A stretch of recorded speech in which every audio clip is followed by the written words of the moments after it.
गीता जी में गुरुदेव भगवान ने हमें पढ़ाया, बताया, दिखाया कि दूसरों की शास्त्र विरुद्ध और बहुत ही अच्छी दिखाई देने वाली साधना से प्रभावित होकर साधक ने अपनी शास्त्र अनुकूल साधना को नहीं छोड़ना चाहिए।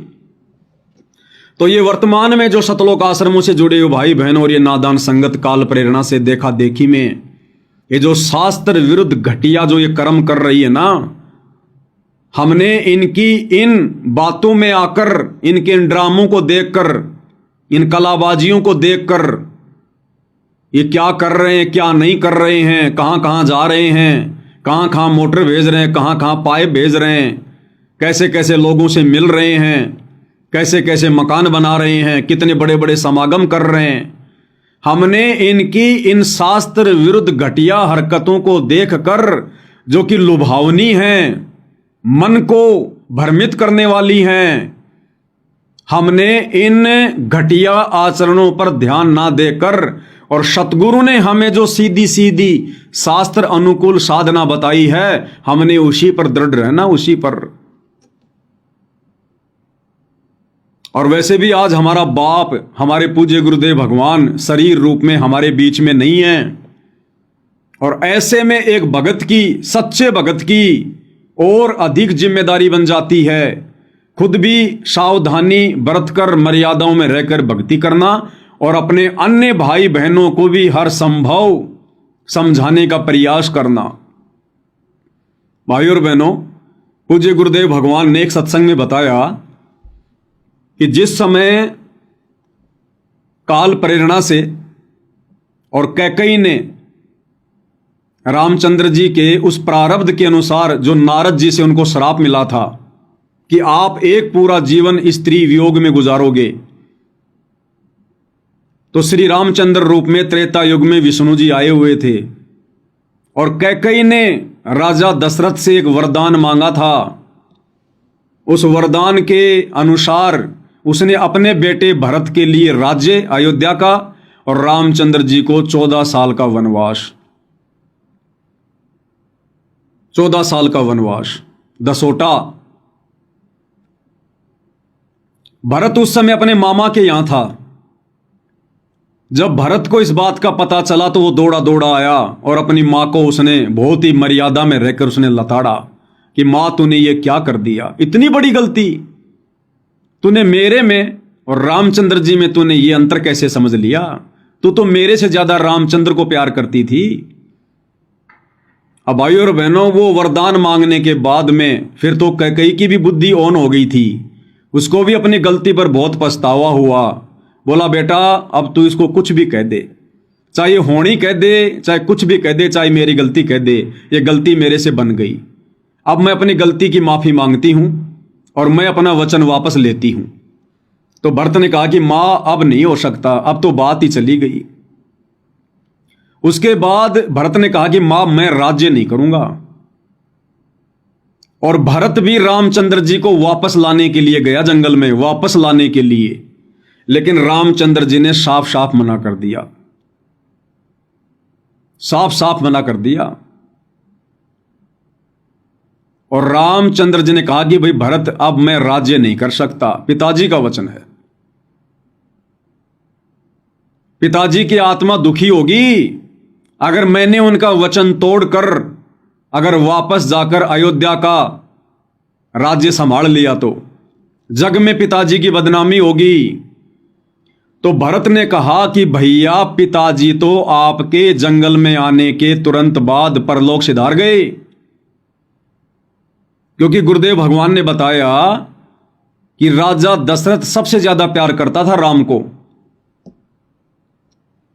और जब रामचंद्र जी को उन्होंने वचन में बंधे होने के कारण 14 साल का वनवास दिया और जब रामचंद्र जी निकले तो उनके प्यार में, उनके वियोग में उनको देखने लगे। जब रामचंद्र जी दिखाई देना बंद कर गए तो राजा दशरथ ने कहा, जो कि बहुत ज्यादा बूढ़ा हो चुका था, उसने कहा कि मुझे महल के ऊपर ले चलो। तो सेवादारों ने राजा दशरथ को महल के ऊपर जाकर छोड़ दिया।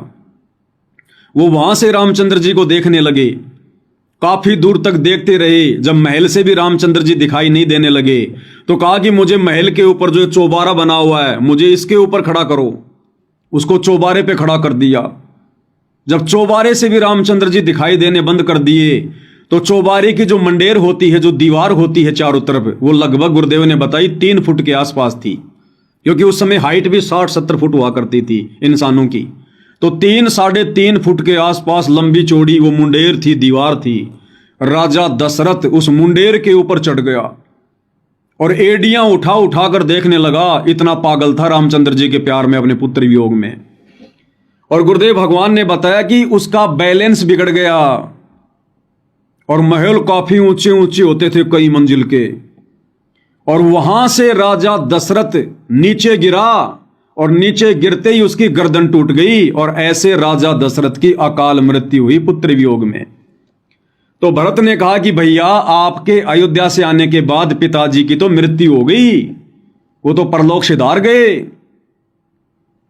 अब ये वचन सुनकर भाई और बहनों, रामचंद्र जी ने क्या कहा, ये बात वर्तमान में भक्तों के समझ में नहीं आई। ये बात केवलम सत्सेवक भाई बहनों के समझ में आई। रामचंद्र जी ने कहा कि भाई, अब तो वचन को दृढ़ता से निभाना मेरी और मजबूरी बन गई। अरे, पिताजी के चले जाने के बाद तो उनके द्वारा दिए गए वचन को दृढ़ता से निभाना मेरी परम जिम्मेदारी बन जाती है। अब अगर उनकी गैर हाजिरी में, उनके चले जाने के बाद यदि अब मैंने उनका वचन तोड़ दिया तो उनकी आत्मा बहुत दुखी होगी, वो मुझे कभी भी माफ नहीं करेंगे। क्या कहा भाइयों और बहनों, एक बार ध्यान से सुनना पूज्य गुरुदेव जी के मुख कमल से। और ये कितनी गजब की बात है, हम सत्सेवक भाई बहनों को कितनी बड़ी शिक्षा मिलेगी, क्योंकि ये तत्वदर्शी संत के सत्संग है। ये सतगुरु के वचन हम भक्तों के जीवन में कहां फिट होंगे, कहां सेट होंगे, इसकी दया भी परमात्मा अपनी विशेष आत्माओं पर करते हैं, समझने की और समझाने की। तो क्या कुछ कहा भरत ने और फिर रामचंद्र जी ने क्या कहा, उस बात को ध्यान से सुनना। उसके बाद भरत आया। भरत ने कहा कि मां ने चाड़ा कर दिया, तेरे कुछ नहीं सोची आगे पाछे की, अपनी मां ने बहुत कैस है। लेकिन वो नो ना क्या करते, जैसे आजकल के बच्चे अपनी मां ने के गाली दे दे, वो नीच आत्मा। उसने गुस्सा भी नहीं किया भरत ने, लेकिन बात में सारी कह दी, मां तेने सोची कुछ नहीं। और भाई समझदार आदमी का इतनी बतेरी लाग जा कर कि कई घड़ी रोने लागी बैठ के, बोले बेटा मेरा दिमाग खराब कर दिया, मेरे बस की बात नहीं रही। या चाहे तो नहीं समझ ले, और भाई चाहे मेरी नीचता समझ ले, पर ईब तो देख सकते भाई बना लो, मेरा कोई विक्षेप नहीं है। तो वो बात गई बावड़ी, तुमने चारा पैर दिया, गलत करे आपने माता जी। चलो ठीक है, आपने जैसा सोचा वैसे ठीक है, लेकिन मैं रात को ना करूं, ये भी आप सत्कर मान लियो। मैं रात नहीं करूं और अपने भाई की खड़ाओं को गद्दी पर रखा है। भरत भी गया, कहते रामचंद्र को लेने के लिए, भैया वापस चलो। अग्नि भाई देखो, माता पिता का वचन से पिताजी के छोड़ूंगा तो उसका जन्मात्मा दुख पाओगी। वो कहने लगा, पिताजी तो शौक सिधार गया आपके आते ही, अब कुछ भी हो उनके जाने के बाद तो और ज्यादा इस वचन पर डटूंगा, नहीं तो उसकी आत्मा काल पाओगी। अब कुछ भी हो उनके जाने के बाद तो और ज्यादा इस वचन पर डटूंगा, नहीं तो उसकी आत्मा काल पाओगी। रामचंद्र जी ने क्या कहा कि उनके जानने के बाद तो उनके वचन पर और ज्यादा दृढ़ रहूंगा, अन्यथा पिताजी की आत्मा दुख पाएगी। ठीक इसी प्रकार भाइयों और बहनों, यदि हमारे गुरुदेव भगवान सतलोक आश्रम में रहते, जेल से बाहर होते, तो भी हमने उनके वचन को मानना है, फॉलो करना है। और वर्तमान में गुरुदेव भगवान आश्रम में नहीं है, हमारे बीच में नहीं है, वो हमसे दूर हैं। तो ऐसे में तो भाई और बहनों, हमने रामचंद्र जी की तरह अपने पिता के वचन को दृढ़ता से निभाने के लिए प्रतिबद्ध हो जाना चाहिए कि आज मेरा पिता हिसार जेल में बैठा हुआ है, मेरे बीच में नहीं है, और ऐसे में यदि मैंने उनके नियमों को भंग किया, उनकी मर्यादाओं को तोड़ा, मैंने यदि भक्ति में गफलत की, तो मेरे पिता की आत्मा बहुत दुख पाएगी। मेरा पिता मुझे धिक्कारेगा, मुझे वो दुत्कारेगा कि नालायक, मैंने तेरे को ज्ञान देने में क्या कमी छोड़ दी थी, समाधान करने में क्या कमी छोड़ दी थी, जो तू मेरी शिक्षाओं को ना मानकर और अपने जैसे 2 कौड़ी के भक्तों की शिक्षाओं पर ज्यादा तू निकल पड़ा। इन कोऑर्डिनेटरों की बातों को तू ज्यादा महत्व देने लगा, मेरे परिवार की बातों पे तू ज्यादा महत्व देने लगा, जो सारी बातें भक्ति विरुद्ध, मर्यादाओं के विरुद्ध। तो रामचंद्र जी ने कहा कि भाई ऐसे में यदि पिताजी चले गए तो ऐसे में तो उनके जाने के बाद उनकी मर्यादाओं को निभाना, उनके वचन को निभाना मैं और दृढ़ता से निभाऊंगा भाई, नहीं तो उनकी आत्मा कायल पावेगी, उनकी आत्मा दुखी होगी, मुझे दुत्कारेगी। क्या कहा परमात्मा ने, एक बार फिर से सुनिए। अब कुछ भी हो उनके जाने के बाद तो और ज्यादा इस वचन पर डटूंगा, नहीं तो उसकी आत्मा कायल पाओगी।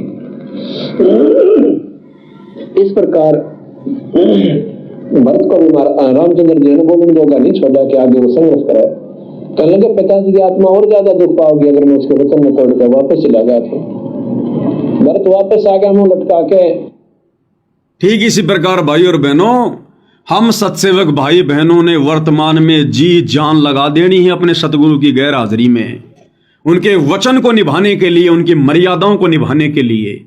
ये आश्रम वाले चाहे कितना पाखंड करें, कितना ही ड्रामा करें, गुरु को मानुष मानकर जगत वालों के साथ में कितनी यारी दोस्ती निभाएं, भाईचारा निभाएं, अपने स्वार्थ के लिए काल प्रेरणा से कितनी अपनी मर्यादा तोड़ें, कुछ भी ड्रामेबाजी करें, हमने इनकी शास्त्र विरुद्ध ड्रामेबाजियों पर ध्यान नहीं देना।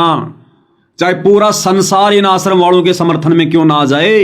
अभी तो हरियाणा के गांव के लोग आ रहे हैं धीरे धीरे अपने स्वार्थ के वशीभूत होकर, ज्ञान से नहीं, अपने स्वार्थों के लिए, अपने स्वार्थों के वशीभूत होकर लोग झूठे जयकारे लगा रहे हैं, थोते जयकारे लगा रहे हैं, संत रामपाल जी भगवान है, संत रामपाल जी भगवान है। अरे जिन लोगों ने सतगुरु रामपाल जी से नाम लिए हुए 30-30 साल हो गई, जो 24 घंटे आश्रम में उनके साथ में रहते हैं, उनके परिवार वाले कोऑर्डिनेटर, वो तो आज तक सतगुरु रामपाल जी को भगवान मान नहीं पाए। और ये गांव वाले जिनका मोटर और पाइप लगाकर 4 दिन में पानी निकाल दिया, जिन्होंने नाम नहीं लिया, एक भी गुरु का सत्संग नहीं सुना, वो कैसे सतगुरु को भगवान मान लेंगे। तो केवल ऊपरी जुबान से अपने स्वार्थों के वशीभूत होकर जयकारे लगा रहे हैं कि संत रामपाल जी भगवान है, ये तो भगवान आया हुआ है। ये पानी अगर राम रहीम की मैनेजमेंट निकाल देती तो राम रहीम के जयकारे लगाते कि ये तो भगवान आया हुआ है, ये तो परमात्मा आया हुआ है। तो आने वाले समय में तो भाई और बहनों सतगुरु का वचन है, पूरा विश्व उनके समर्थन में आएगा और उसके लिए किसी को श्रेय नहीं दिया जाएगा, ना किसी मैनेजमेंट को, ना किसी अन्य को। यह पहले से ही निर्धारित है। आपने जय गुरुदेव की भविष्यवाणी तो सुनी होगी, जो पूज्य गुरुदेव भगवान ने अपने मुख कमल से हमें कई बार सुनाई है। दास आपको सुना देता है, ध्यान से सुन लेना इस भविष्यवाणी को। इस भविष्यवाणी में सन 1971 में ही जय गुरुदेव ने लिख दिया था कि उस महापुरुष को संसार में इतना समर्थन मिलेगा, इतना समर्थन आज तक किसी भी व्यक्ति को नहीं मिला होगा। सुनिए ध्यान से। ये 28 अगस्त 1971 को साकारी पत्रिका में छपा, उस दिन इसने बोली है वाणी। क्या कहा है? उस महापुरुष का जन्म भारतवर्ष के एक छोटे से गांव में हो चुका है और वह व्यक्ति मानव इतिहास का सबसे महत्वपूर्ण व्यक्ति बनेगा। उसे जनता का इतना बड़ा समर्थन प्राप्त होगा कि आज तक किसी को नहीं मिला है। वह महापुरुष नए सिरे से विधान को बनाएगा और वह विश्व के संपूर्ण देशों पर लागू होगा। उसका एक झंडा होगा, उसकी एक भाषा होगी। तो साफ साफ जय गुरुदेव ने 1971 में कह दिया था अपनी दिव्य दृष्टि से देखकर सतगुरु रामपाल जी परमेश्वर जी के विषय में कि उस महापुरुष को समय आने पर इतना बड़ा समर्थन मिलेगा दुनिया का, जो आज तक किसी को नहीं मिला होगा। तो इसमें कोई बड़ी बात नहीं है भाई और बहनों, इसमें कोई बड़ी बात नहीं है। आने वाले समय में पूरा विश्व सतगुरु रामपाल जी का ही समर्थन करेगा, लेकिन वो मूर्खों का टोल होगा, मूर्खों का टोल, अज्ञानियों का टोल। वो केवल अपने स्वार्थ के लिए समर्थन करेंगे, भेड़ चाल में देखा देखी में समर्थन करेंगे।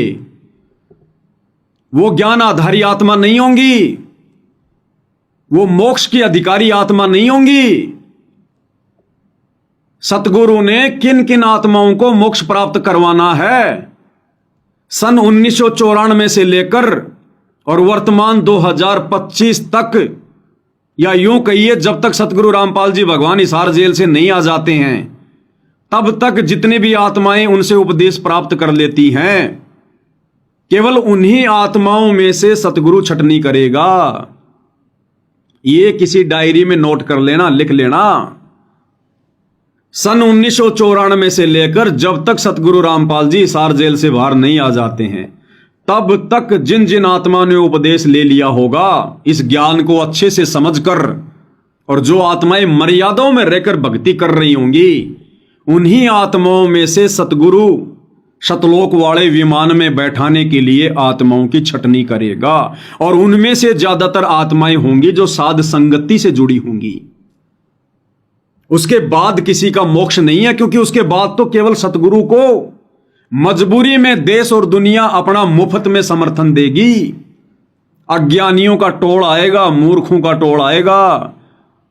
विनाशकारी समय में जिनकी जान बचेगी वो नाक रगड़ रगड़ के सतगुरु की शरण में आएंगे, वो ज्ञान आधारी आत्मा नहीं होंगी।